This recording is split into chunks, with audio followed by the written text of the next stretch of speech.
The Accidental Entrepreneur is brought to you through our affiliate relationships with the following sponsors. Digital Accelerant, the digital mobile business card that generates leads. Text the word law to 21,000 to get connected and learn how to get your own digital business card.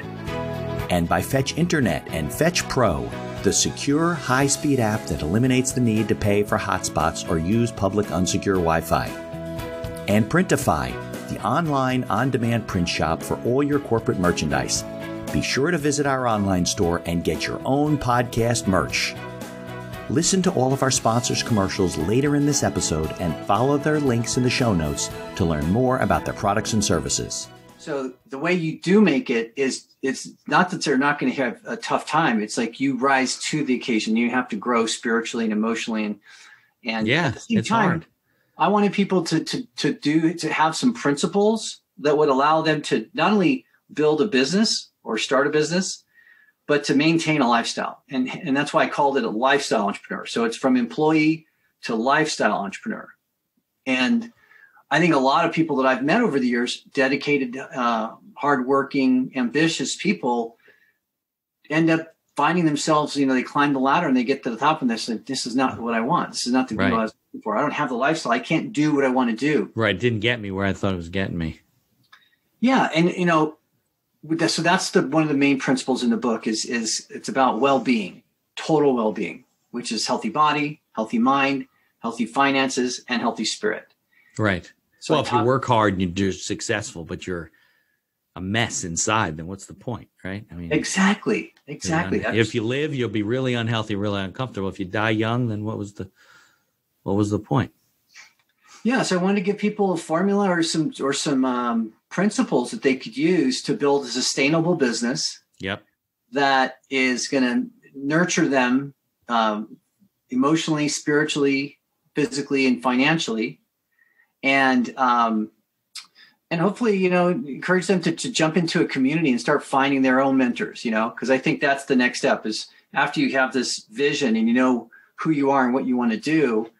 And I talk about Ikigai. I talked about that in the interview. I saw that. Yeah, right. I saw that when I was looking you up on Giuseppe's podcast, Ikigai. So what's Ikigai? Well, Ikigai is a Japanese word that means your reason for being. And they have 4 components to this. And it's different than the trilogy that Jim Collins had was passions, gifts, business model, right? Okay. That's the same for Ikigai, except they add a 4th component, which is what the world needs. The information provided in these episodes is for entertainment purposes only. It is not a guarantee of success or to be construed as advice of any kind. You should always seek advice from local licensed professionals before making any decisions. The dictionary defines an entrepreneur as a person who organizes and manages any enterprise, especially a business, usually with considerable initiative and risk. People often start a business without much choice, perhaps due to a job loss or just being dissatisfied at work, and they come up with an idea they just know can be successful. They become entrepreneurs by accident. That is to say, their success or failure happens by accident, not with intention. My name is Mitch Beinhacker. I'm a corporate attorney and a business advisor. You're listening to The Accidental Entrepreneur, my podcast about how to achieve success on purpose, not by accident. Join me along with our monthly guests where we share our knowledge and help you get a hold of your business. And now on to today's episode. Just to remind you, the podcast is produced and brought to you by my legal practice, Beinhacker Law. We provide business and estate services to entrepreneurs, inventors, and other small business owners. Whether you're just getting started or you've been operating for a long time, contact us for all your general legal needs, from contracts to client agreements, from purchasing a new location to onboarding a new partner or key employee. We draft all types of agreements and handle most business transactions. For more information about our products and services, visit beinhackerlaw.com or you can follow our link in the show notes. Thanks for listening, and I hope you enjoyed today's interview. Hi, my name is Greg Rex. I'm the author of the book Stoked, Amazon bestseller. The subtitle is A Spiritual Journey from Employee to Lifestyle Entrepreneur, and I'm glad to be here today. All right, Greg. So thanks for coming on the mic, so to speak, with the podcast with me. You were on Giuseppe's podcast, right? Franchise Freedom. Yeah. I think that's where I heard you. I'm like, Giuseppe, I want to meet Greg. I want to get him on the podcast. So I appreciate him connecting us. And this is a national podcast, right? You are in, you said, Nevada, right? Lake Tahoe, Nevada. Yep. Very nice. Very nice. Nice place. So the snow there is nice and clean, and you can snowboard. New Jersey, it's not so much. A little icy. So, yeah, fluffy. Very icy, very cold. So, but a week ago it was 60 degrees, but things change very quickly out here. But I do want to talk to you about your background and what you did before this, and, what kind of got you to write the book and change what you're doing. Because I think there's a lot of people out there which is why I wanted to talk to you, that, they are an employee and they have these ideas and they want to make this transition and they're not really sure how to do it, or they're afraid to do it or whatever. So we can hear your story. But why don't we go back, like where you're from, where you grew up, that type of stuff. Okay, if you want to go back to the beginning. Okay, yeah, so not the log cabin, but we can go back, like where'd you grow up? What's your background? What'd you learn at school? What'd you study? You ended up an employee somehow, so. Well, my background, I grew up in San Diego, oldest of 5, big family. Okay. My dad was a physician assistant. He was actually one of the very first that, Yeah, PAs, that's an early days of PAs, yeah. Yeah, and so he kind of, came home with all these great stories, and I was always interested in health and medicine. Okay. So when I went to San Diego State, I was pre-med and I was studying biology and pre-med. And I had a medical complication. I was in the Navy. I joined the Navy to help pay for my way through school. Okay. And to get some experience working in a hospital. So Sure. While I was in the Navy, I started having these problems with my feet and my back, and they were trying all these different things. And after about 2 years of trial and error, not really figuring out what it was or how to treat it, I went to the orthopedic surgeon. He said, "Hey, there's only 2 things left that medicine can do. You've tried everything else. We can either open you up and do exploratory surgery." Which is never good. Yeah. I don't know about that. So you open you up. Don't open me up. I know.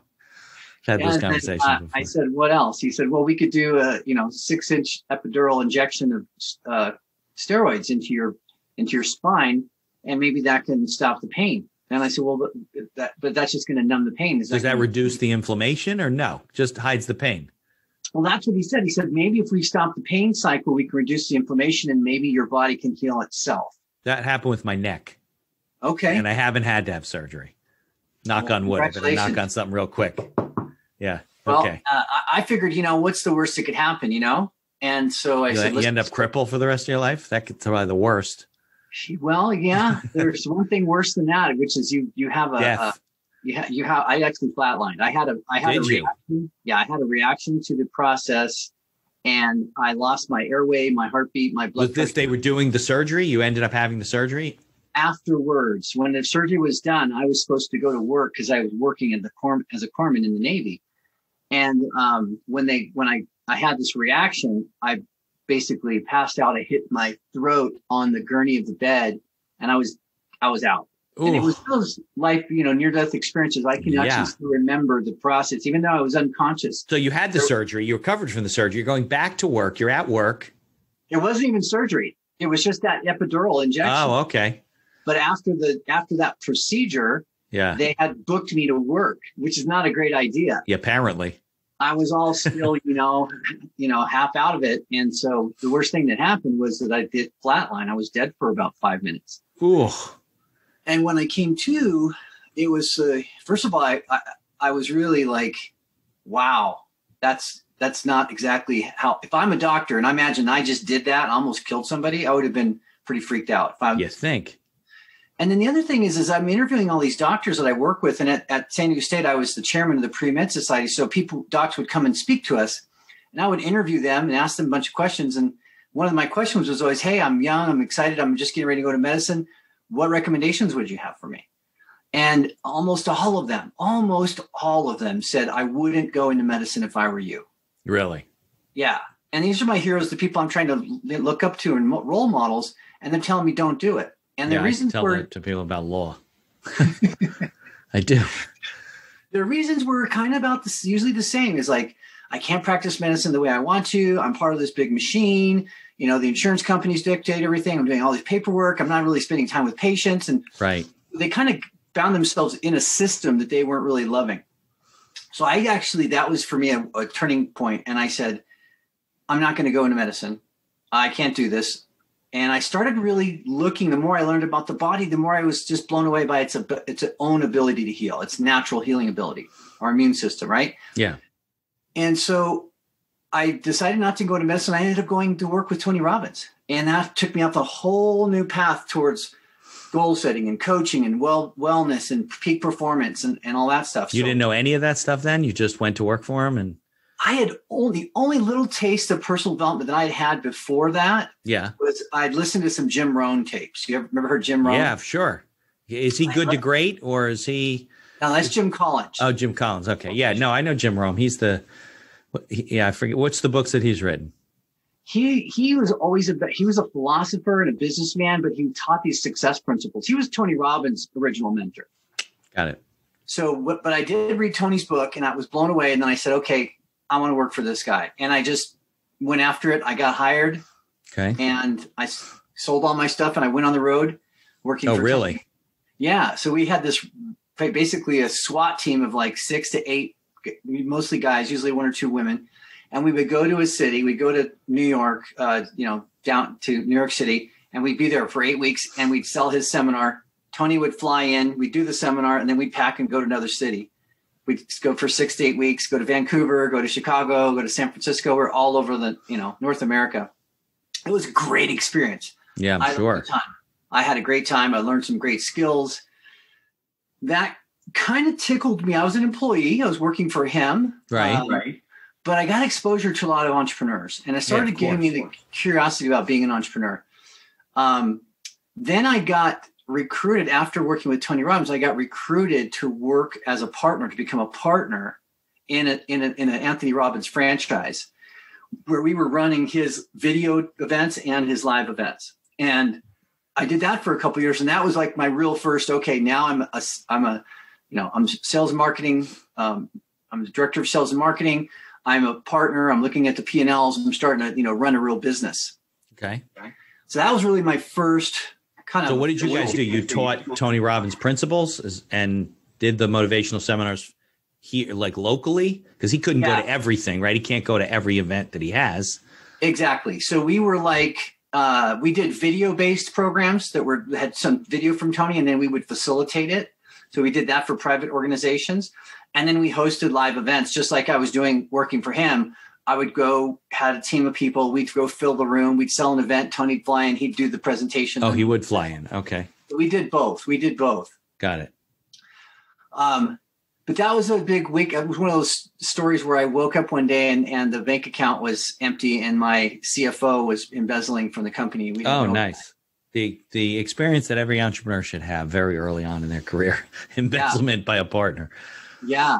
And it tore my heart out because I put like 2.5 years into building this company. We were the 9th fastest growing company in Canada. We, went from 600,000 to 6.5 million. And, it was mostly because of the sales team that I developed we had a great product, right. But you got to sell it, right? Of course. So I felt like I did my job. Like I brought in the revenue. And you said that was up in Canada? This was up in Canada. Ottawa. In Ottawa? Okay. Ottawa, yeah. Yeah. And it was really kind of heartbreaking. It was like like a divorce. You put all this energy into this relationship, and then you find this person's cheating on you, and they're basically doing overnight commodities trading, and got on a downward with your money, with the company money. So basically, day trading, thinking he's going to make money and put it back. Right. No, it's a disease, unfortunately. So that kind of kind of knocked me down, and I went back with my tail between my legs. Kind of lost my savings. I put a lot of money into the company. I went back to San Diego, kind of licked my wounds, figure out what was next, and then I stumbled into shamanism. And I'd always been spiritual, but I was kind of brought up more in a Catholic, traditional Catholic family, and but this natural way, these shamanic ways really resonated with me. The indigenous people, the North Americans, any indigenous people. I just love how simple the way they look at life is. Everything is sacred. And so I started studying shamanism and spirituality. And I went. Did you meet somebody in San Diego who was a shaman? Yeah. I met a couple people that were shaman. Okay. And I started working with them and doing my own work, my own healing work. And part of it, for me, was taking a bigger picture, because when I was with Tony, I was very focused on my goal. Of course. And I wasn't really tapping into other parts of me, new parts of me. It's kind of like repeating the same stuff over and over again. Well, that's the deal, right? It's new for the new people coming in, but you're doing the same thing over and over again, getting a result, building your sales. Yep. Yeah. And so I really found that I wanted to take a holistic approach. And this shaman was also a life coach. So he really did take this holistic approach at coaching. It was business, personal, relationship, health, financial, spiritual, everything, worked in the whole thing. Now, shamans come from what, the Native American culture? Mostly, yeah. Mostly. Or any indigenous culture has, to wherever you are, has a shaman, has a medicine man, medicine woman, Africa, Asia, doesn't matter. They all have them. Okay. Makes sense. They're the spiritual medicine people, but they have such rich wisdom, really deep wisdom. And I also saw how it matched with the personal development stuff that I was learning from Tony and all the people in that world. It was like these principles align very well. So it started like really looking at my life in a more critical way, saying, okay, what do I want to create? Who do I want to be? And I started a couple more companies, and some of them did well and some of them crashed. Overall, I think I started around 11. So you tried different stuff? Okay. Yeah, as an entrepreneur, you try things and you get them going, and sometimes they work and sometimes they don't. That's the learning process, right? But the last business that I started, this one's built to last. This one. Okay, good. Now you got Jim it right. Collins. Yeah, you mentioned Jim Collins. Like he wrote the book Good to Great. Yeah. And he also wrote the book Built to Last. And the company that I'm with now is designed and built with those principles in them. Got it. And I even talk about Jim Collins in my book. It's I talk about his principle called the hedgehog principle. Have you ever heard that? I remember it. Yeah. He's also writes about you have the bus, right? And people are in the wrong seats, right? Yeah. I remember that. Yeah. He's got some great metaphors, but that's one, get the right people in the right seats on the bus. Yeah. Right. And then the other one he talked about that I talked about, the hedgehog principles. The hedgehog is somebody or a company that knows what they're passionate about. They know what they're good at, and they create a business model that lets them focus on what they're good at and what they're passionate about. And they don't get distracted. A fox, on the other hand, is like always sniffing around, looking for the quick fix, looking for the shortcut, looking to snag something. Right. Whereas a hedgehog, he's good at one thing. Hedgehog is good at one thing, curling up into a little ball. Right. All those spikes come out and he's impenetrable. Right. Like you could be the biggest bear in the forest. You can't get it. It's like the one thing, what's his name? Gary Keller wrote that book. Yeah. I interviewed his guy too. Yeah. Focus, and I love that idea of focus, because I find one thing that I'm addicted to is flow, getting into flow. And you can get into flow doing anything, washing dishes, riding a bike, singing. You could get into flow. But what's unique about flow is you got this like amazing focus, but you also have this open awareness at the same time. But you're super present and super focused. And so I like to focus on things, and I like to simplify things so I can focus, because I find that when there's too many things, right, it's hard for me to focus. Yeah, and it seems like it's very spiritual too. Have you always been spiritual all your life, or? I think it more popped up in those mid years, like in my mid 20s is when I kind of really. Yeah, it's coming of age, right? That's the age where we start realizing, we go from being a kid to an adult and we realize things. And I'd had some near-death experiences when I was younger. I'd been like in a coma for a week, and I fell out of a car when it was moving. So I'd had a couple near-death experiences, but the one that happened when I was 25, when I was in college, that was the beginning of me like saying, okay, something's greater going on here. I need to. Yeah, I think one would be enough for me. If you get multiple ones and you're like, well, they keep trying to tag me and I keep surviving, there's got to be something going on here. Now, when you were studying with these shamans, I mean, you're a white guy from San Diego, family of 5, right? Probably big family. He's just willing to, okay, sure, come on in. I mean, it's an open, like, come on and study with me, no problem? Yeah, and many shamans that I've met are very open and willing to share. They may not always sit down and dedicate a lot of time with you unless you hire them or you work with them or you dedicate to them as an apprentice. Right. Shaman kind of work, which is something I write about in my book too, the apprenticeship model. It's like, you have, you got Yoda. Right. He's the Grand Master, right? Right. And who is his apprentice? Obi-Wan. Right. Right. And then Obi-Wan had his new apprentice, Luke, right? And so the apprentice relationship is something I think is really special, really sacred. It's what I write about. It's all throughout my book. And I found, actually, this is something, is I found that I was good at connecting with people and finding ways to add value so that they wanted to mentor me. Okay. So they wanted to mentor me. Starting with Tony. That makes sense, right? Because everything's kind of a give back in a certain way. I mean, a lot of people are altruistic. They'll do it but they want to know that it's valuable to them too. Now that I've become a mentor, one of the things I get a ton of pleasure out of seeing somebody that I'm mentoring succeed and break through and create the results they want. Yeah. But there's nothing more frustrating than pouring your heart into somebody and giving them advice and counsel and mentorship. Correct. And then watching them just stay stuck and do the same thing. Or whatever. They don't listen. Yeah, because then they just feel like you feel it taken advantage of. You don't feel like it's not, you always do it out of, what's the word? Like when you're a parent, it's unconditional love, whatever. But when you're doing it somebody to help them, you want to see them succeed. When they don't do the things that they need to do, it's very frustrating. And I find that, like you had said, it's not that they can't do them, most people. Most people, it's just that they're unwilling to do it. There's some mental block. They're uncomfortable, whatever it is. Not that they can't physically do it. No. And they don't. So it's, interesting, your whole journey. Yeah, mentorship has been a big part of it. I look back and I say that those mentors that I've had, and I still have some amazing mentors, some of the smartest people on the planet.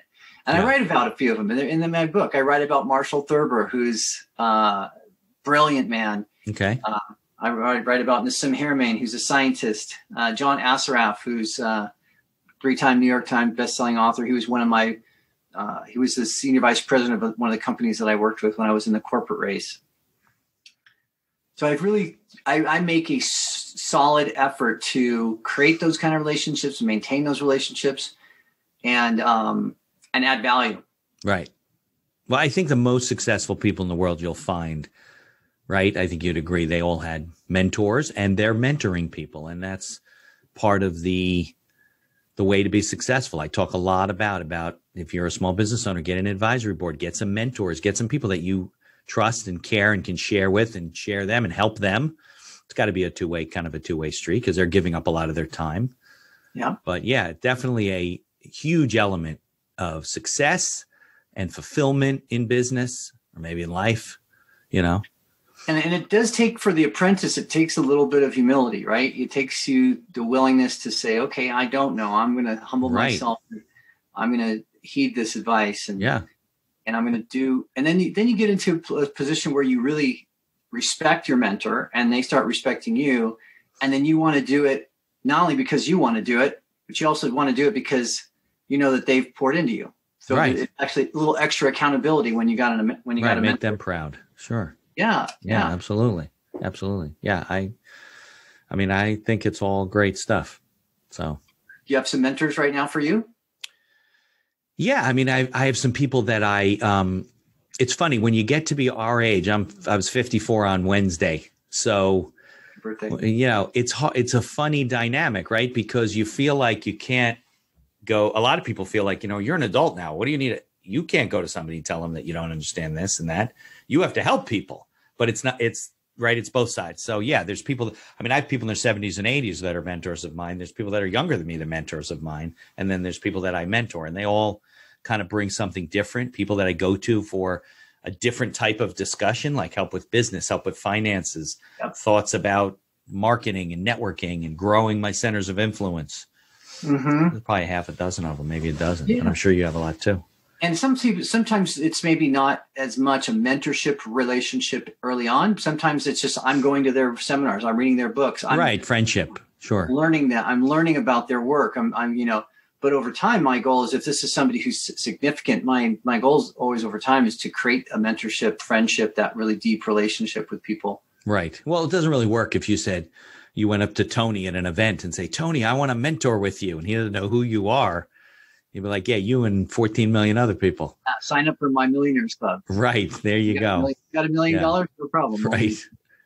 Yeah. But the people that I've mentor and mentor me, and in some cases it's the same person, have been through trials and tribulations, and so have I. And, we've shared things and helped, and whether it's family relationships, marriage, business, coronavirus, loss of business, dealing with all that kind of stuff. I do a lot of legal work for them. Usually don't charge them. They help me when I need it, because they're my friends and I just want to see them succeed. And I think they want to see me succeed too. So it's a symbiotic relationship, but I guess that's a lot about what it's all about, right? Being symbiotic with the people that you're involved with.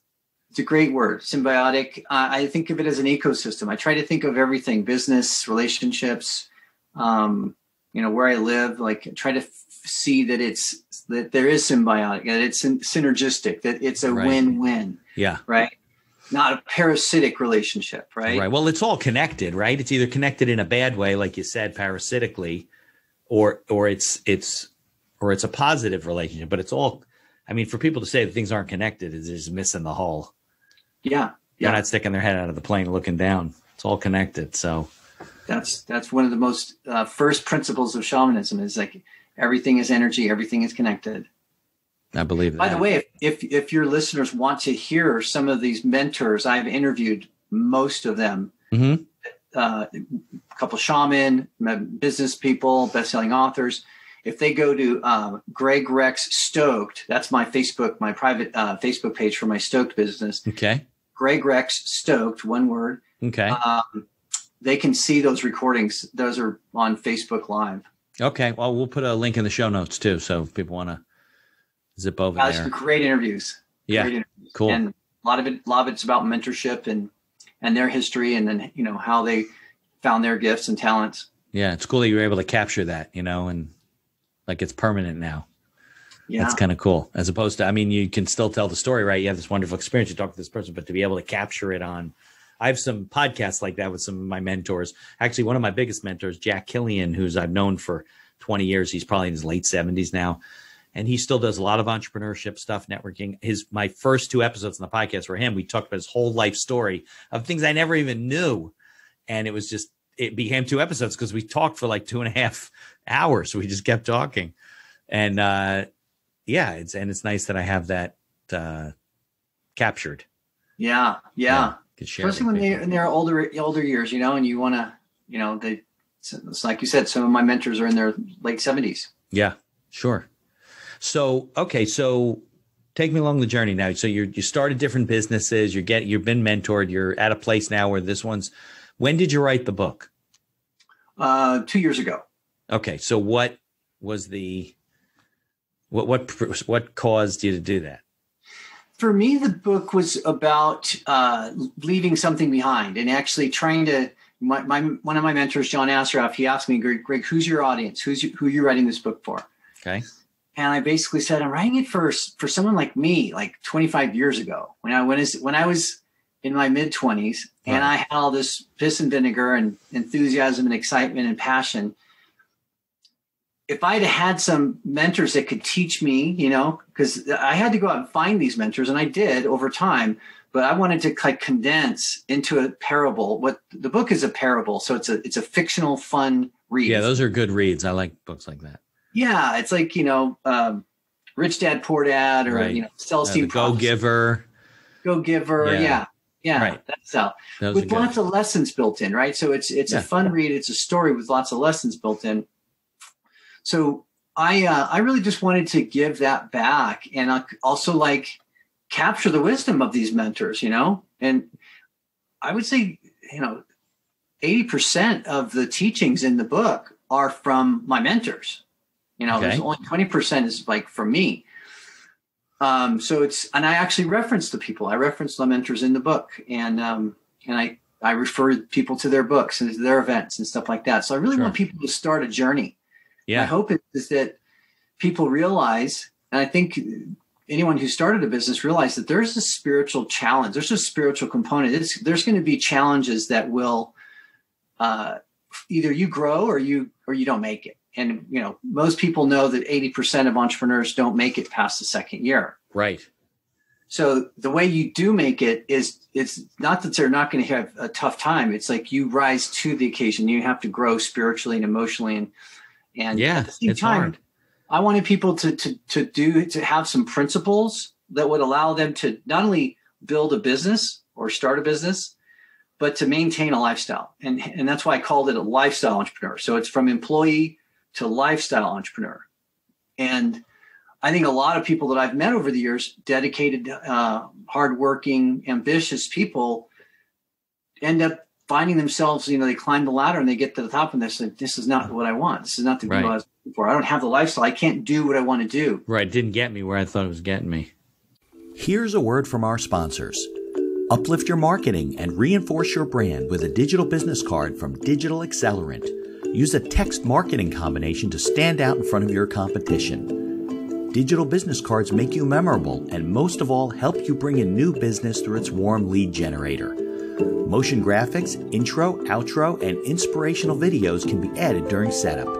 Text the word LAW to 21,000. That's LAW to 21000 to learn how to get your own digital business card. Suffering from slow internet speed? Worried about hackers? Fetch Pro gets the internet from your smartphone to your Windows and Mac computer without paying for a hotspot. Always get the fastest, most stable, and secure internet access on your computer with Fetch Pro. Follow their affiliate link on our website to learn more and get connected with Fetch. Printify is the online service that simplifies and automates the process of sourcing and creating print-on-demand products branded with your company logo, product, or service. Printify is a better alternative to pre-purchasing and warehousing your merchandise for distribution or sale. Follow their link from our website to learn how to set up your own online store. And be sure to visit our online store and get yourself some podcast merch. Follow the link in the show notes to learn more about all of our sponsors. And now back to our show. Yeah, and so that's one of the main principles in the book is it's about well-being, total well-being, which is healthy body, healthy mind, healthy finances, and healthy spirit. Right. So if you work hard and you're successful, but you're a mess inside, then what's the point, right? I mean, exactly. If you live, you'll be really unhealthy, really uncomfortable. If you die young, then what was the point?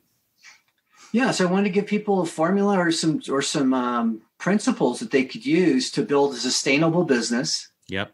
That is going to nurture them emotionally, spiritually, physically, and financially. And hopefully, encourage them to jump into a community and start finding their own mentors, because I think that's the next step is after you have this vision and you know who you are and what you want to do. And I talk about Ikigai. I talked about that in the interview. I saw that. Yeah, right. I saw that when I was looking you up on Giuseppe's podcast, Ikigai. So what's Ikigai? Well, Ikigai is a Japanese word that means your reason for being. And okay. They have 4 components to this, and it's different than the trilogy that Jim Collins had was passions, gifts, business model, right? Okay. That's the same for Ikigai, except they add a 4th component, which is what the world needs. Okay. More holistic. Yeah. Approach. It's not just like building something because you're good at it and it matters to you, but like, what's your impact? What's the reason for it, right? Yeah. What's the impact on society? What does the world need? Are you aligned with the ecosystem? Right. Back to that concept of is it the ecosystem? Because there's some businesses you could be very successful, like, coal or, petroleum. Yeah, it's not helping anybody. But it's like, it's helping people Steel, get around. Oil. Yeah. It's parasitic. Yeah. Oil. It's unsustainable. So, yeah. Because right? of stuff it did. Yeah. So I really help people look at that picture and then move into a journey to build and find or create that business. And that's what I built with my business. We built this last business that I have now. It's called Optavia. Yeah. Second fastest growing company in America. Forbes magazine just gave us that honor a couple months ago. We've been on that list many times. We're also on the Fortune magazine most trusted companies in America 2 years in a row. Okay. The really well-run, well-built company that's growing like crazy. And it's been around for 18 years and we're going on 19. Okay. And still growing like crazy. Still growing. Yeah. We're just getting ready to go international. And so things are going well. So part of what I also wanted to let people know is there's different kinds of entrepreneurs, right? Mm-hmm. There's so many, as you know, as a lawyer, you probably work with, you name it, unlimited different types of unlimited. But the one that I like personally, because I don't like getting stuck into the work that's not fun for me. Right. Yeah, what's great about principle. It's like try to stay in my sweet spot, in my genius. Is Optavia, the company that I'm with, is they have this huge. It's a publicly traded company, so we have this huge infrastructure. But at the same time, I'm an independent entrepreneur that I have my own like license, or I'm an authorized representative, if you will. So I can build my business as big as any way I want. But I have the structure, I have the infrastructure, I have all the the shipping and all the accounting and all that stuff is just taken care of by the mothership. Okay. So I love that style of, it's kind of like an entrepreneur in a way, except you're not an employee. You're not working for somebody. You're independent, but you have the backing of a structured, almost like a franchise. Well, you guys are all over franchise. Is it a network of people? So you can have people underneath you. You can hire them, bring them into the system. Yep. Network of coaches and network of clients. Okay. Is that what it is? It's coaching services? Yeah. Coaching services, well-being coaching services. So we help people with that healthy body, healthy mind, healthy finances. Got it. And I also bring in that spiritual component. I allow that. I invite that for people who want it. I think that even people who are not super religious will find spiritual connection in other things like nature. Yeah, I don't think spirituality necessarily goes hand in hand with religion. I think there's plenty of people that are not religious that can be spiritual. Yeah. Yeah, I agree with you. Yeah. So I try to keep it open, so it's inclusive. Right. And it's really fun. It's really good to see people transform their healthy body. I've helped people lose, 100 pounds plus, get off of all kinds of medicines, get their life back, get their mobility back, help them get, their relationships dialed in. Yeah. Transform their finances, learn how to get disciplined around savings and investing and things like that. Yeah, I wanted to ask you a question. Your comment about the book, right, and being a message to like a younger self. I think that's like the key, right? You get to the end, or you get late, not to the end, but you're in the 50s and 60s now, right? And then you're like, boy, if I knew then what I know now, I would be so much more, even though you are successful, right? I would be so much more successful, or I would have a different kind of lifestyle, or I wouldn't have failed 6 times. I would have only failed half of those times, or whatever. But I think the irony of life is that you don't get that. Like there's a lot of people that are in their 20s, let's say, which is kind of right? That's what you're thinking in your head. When I was in my 20s, this is to my 20s me. I don't know if mentally we were capable of absorbing that message from the future. I think we were kind of, like you said, full of piss and vinegar. Like if your future self sent you back a message and you were 25, you're like, oh, come on. You don't know what you're talking about. You're old now. This is not how it's going to be. And I'm going to go down this path. And that's why, 80% of us fail. And that's why out of the 20%, another 80% of them struggle probably, because life is about a learning journey. You know what I mean? Like you went through a lot of things in your life, near-death experiences and things that kind of brought you and made you into the person that you are to deliver that message. The 25-year-old you wasn't at that place. I mean, it's the irony of life, right? Because and I'm sure with writing the book and sharing the ideas, you can push that to a certain extent, right? You can help a 25-year-old succeed when they're 35 instead of 45 or 50, things like that. But I think it's still, there is some naturality to it, right? The spiritual journey of it being a journey, not something where you can sit down with a shaman and you walk out with all the secrets of life and like it's all solved. Like that's not the deal, right? No. It's not the deal. It's not what the contract says. Contract says you're a human being like everyone else. You got to go through this. Along the way, you will meet different people. What you make of it is what you make of it. You made a lot of it after certain experiences, and people don't. Their whole life, they don't. They're just wandering around. Some people are, as you know, right? Some people are very spiritual. They're hungry for what they can learn. They're always looking to, I met Greg. What can I learn from Greg? Greg's had this great experience. What can I learn from him? And other people are just like, these people, they're just like, they're the people you can't help. Like you said. Yeah. They're clueless. But I think it's like, I don't know what my point is, except that it's like an irony of life is that, you don't get, like you want to say, if I knew then what I knew now, but you don't, that's not the way it works. No. You don't get that right. You got to pay your dues. You got to make those mistakes. You got to, you learn. But you get some people get lucky along the way. You were lucky enough to experience things, to meet maybe one shaman. I don't know how you first met the first one. You could share that story. You had an intervention. You were an outlier, right? Mm-hmm. Not everybody gets that intervention and that opportunity.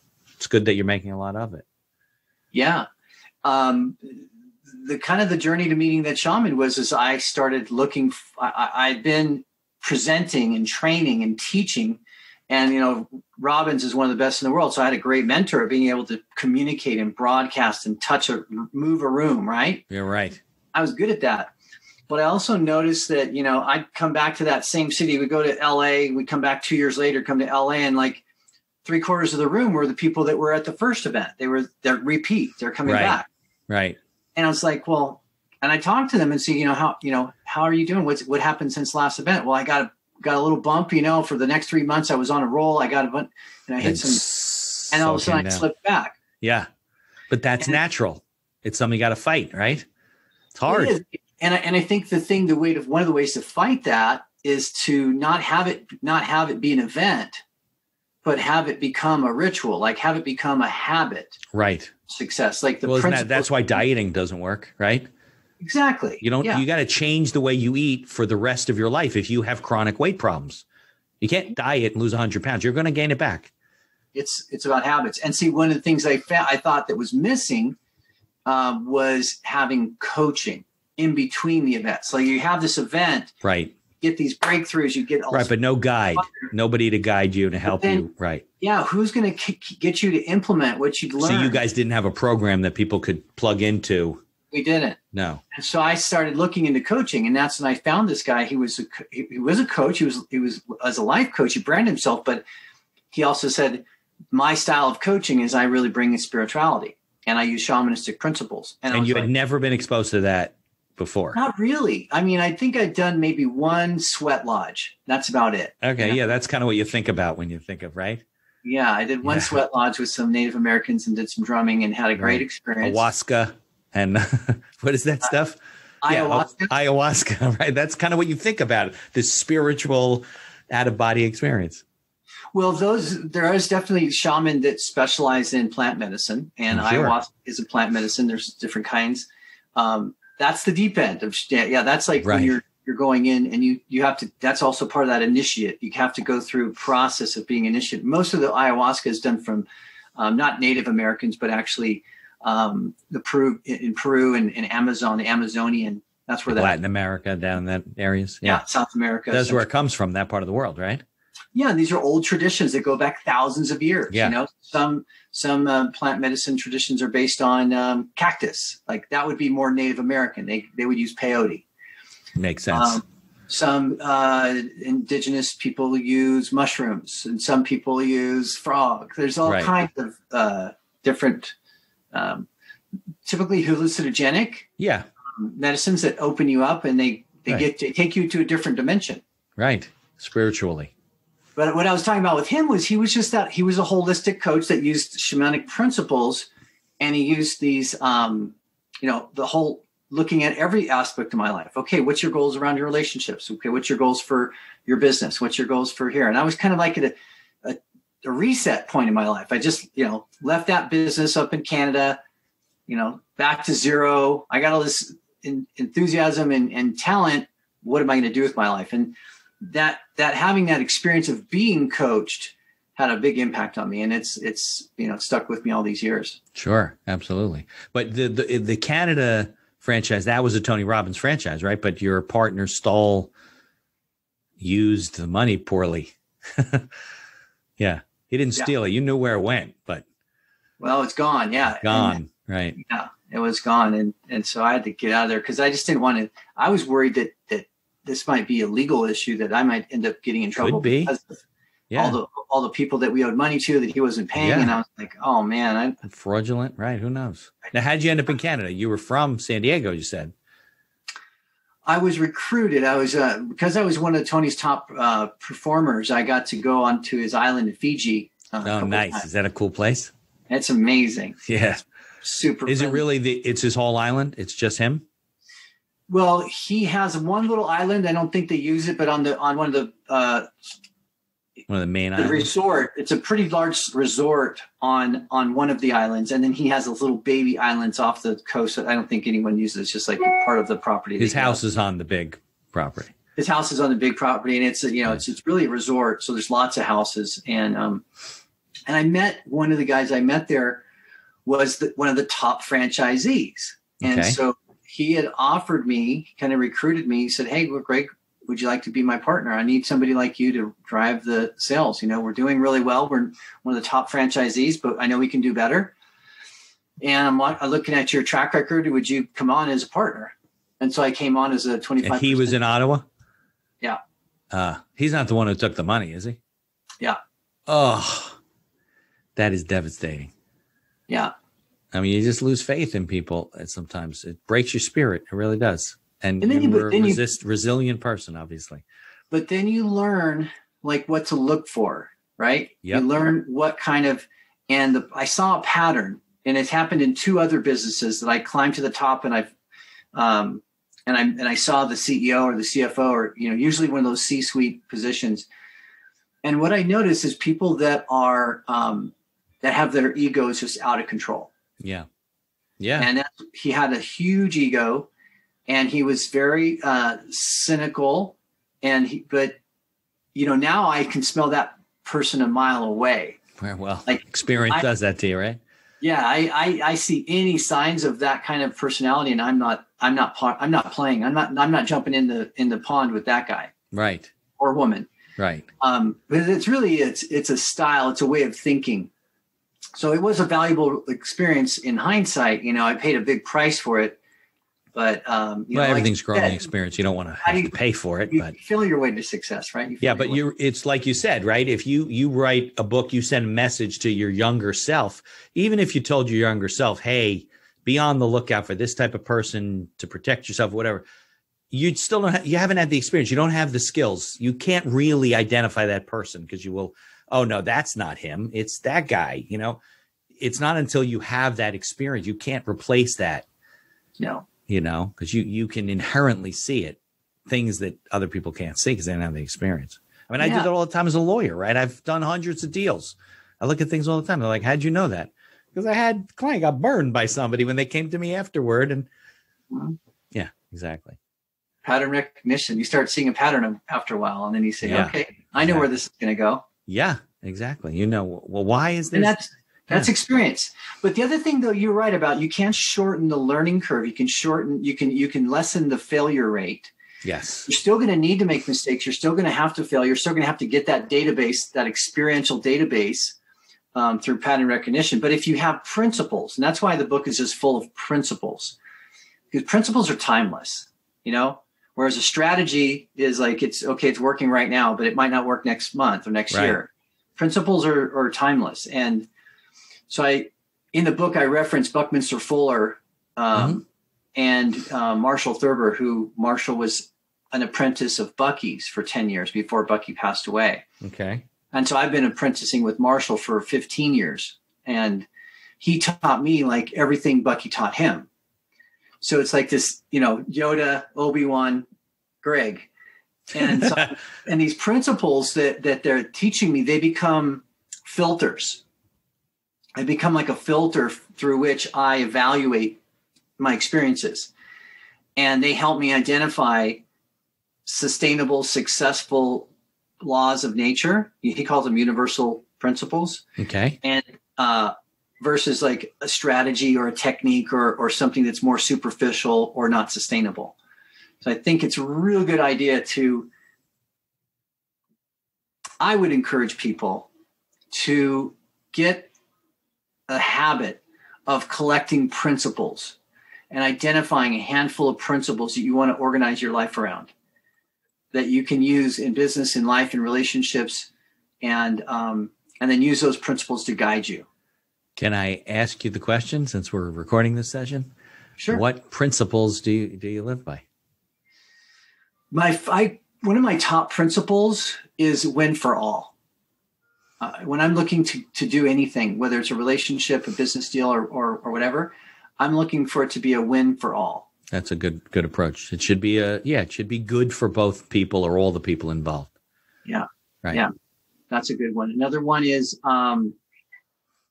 this is kind of like that principle you were talking about earlier is realizing there is no right or wrong. Everything just is. Yeah. And it's a kind of a principle of non-duality. You know, you can't have light without dark. You can't have up without down. So just realize that there's no really right or wrong. Everything's perfect. Yeah. There's a balance. Everything's perfect. You just, Right. what's the medicine? Right. Because like something that could heal you in the wrong dosage could kill you. Good right? point. So medicine and shadow, that's another shamanic principle is there's the medicine and shadow and everything. And so a shaman is somebody who can take whatever life gives them, not get attached to it, like fighting it, defending it, right or wrong, but just like turning around and see what's the other side of their perspective and say, okay, where's the medicine here? How is this here to serve me? Okay. That there's a purpose in everything. Why is it here? What does it do for me? How does it help other people? Mm-hmm. Yeah. So you really live by holistic principles. Yeah. Right. I try. I try.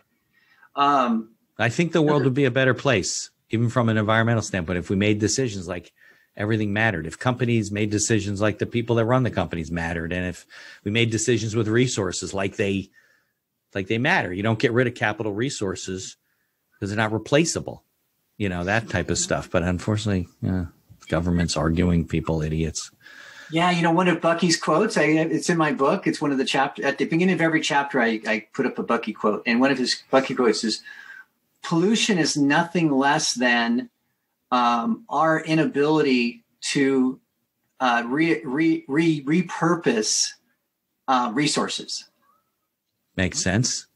So if you have a good system, a holistic, healthy system, is the waste is recycled, right? Instead of just piling up and building up toxicity, right?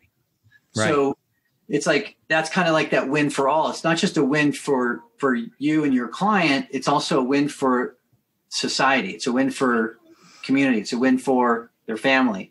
So it's taking that holistic view is super important. Yeah, absolutely. There was a Netflix series with Zac Efron. I don't know if you saw it. And he goes on this journey with a friend of his who's very, he's vegan and he's into sustainability. And they do this journey around the world. They look at water. They look at energy.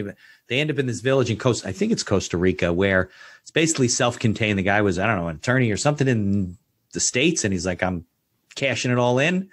And he has this village now where everybody grows everything. And even their, even their waste, fecal matter, things like that are repurposed for fuel. And the whole thing is a symbiotic. I mean, it's a paradise too, because you don't have like snow down there or whatever, but it was a very interesting series. I think it's on Netflix and it's a lot about that.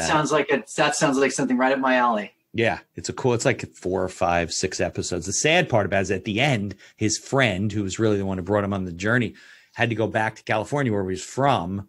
And the wildfires had burned his entire house down. I mean, just gone.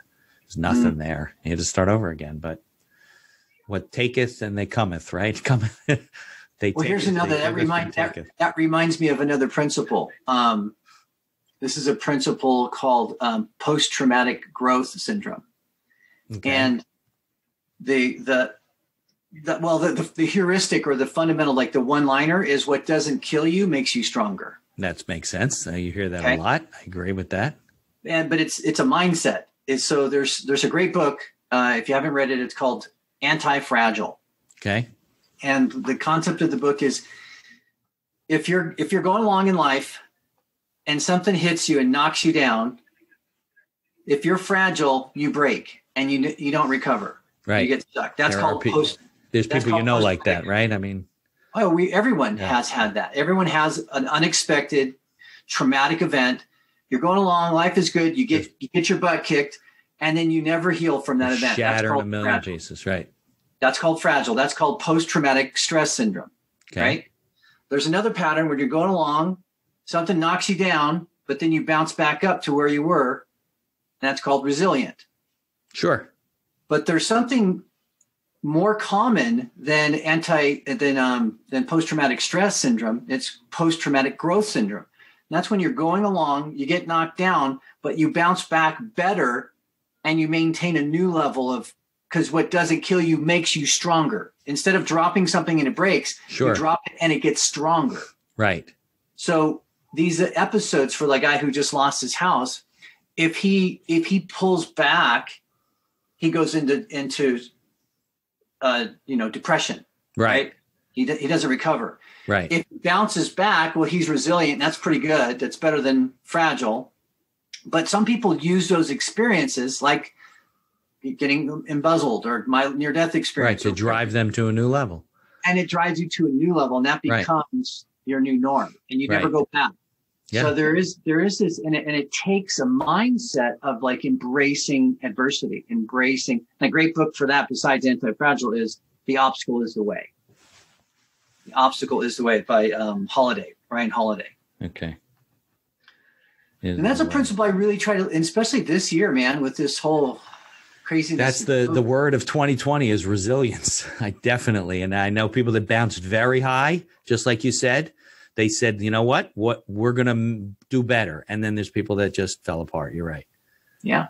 And I'm doing a workshop this weekend called Beyond Resilience, which is anti-fragile, because what's beyond resilience is growing from adversity, not just bouncing back and recovering. Recovering is good. Yeah. It's a start.